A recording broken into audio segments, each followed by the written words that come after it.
ST प्रवासात महिलांना 50% आणि ज्येष्ठांना 75% भाडे सवलतीसाठी आता NCMC कार्ड अनिवार्य असणार आहे। आतापर्यंत आधार कार्ड दाखवून महिलांना आणि ज्येष्ठांना मोफत प्रवास मिळत होता। मात्र नवीन नियमानुसार आता सवलतीचा लाभ घेण्यासाठी नॅशनल कॉमन मोबिलिटी कार्ड असणे बंधनकारक करण्यात आले आहे।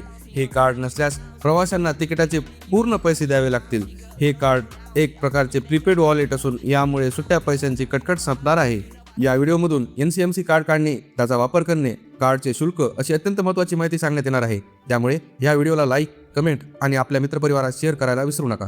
NCMC कार्ड काढण्यासाठी जवळच्या एस-टी डेपोला भेट द्या आणि स्मार्ट कार्ड खिडकीवर जाऊन अर्ज भरा। या अर्जात तुमचे नाव, पत्ता, वय, मोबाईल नंबर अशी माहिती भरावी लागणार आहे। अर्ज भरल्यानंतर आधार कार्ड, विद्यार्थ्यांसाठी सरळ नंबर आणि दिव्यांगासाठी अनिवार्य असणारे UDID कार्ड अशी आवश्यक कागदपत्रे जोडा।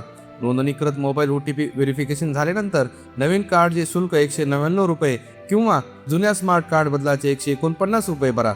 यानंतर साधारण 30 दिवसाच्या आत तुमचे NCMC कार्ड तयार होईल। हे कार्ड वापरत असताना कार्डमध्ये किमान 100 रुपये बॅलन्स असणे आवश्यक आहे।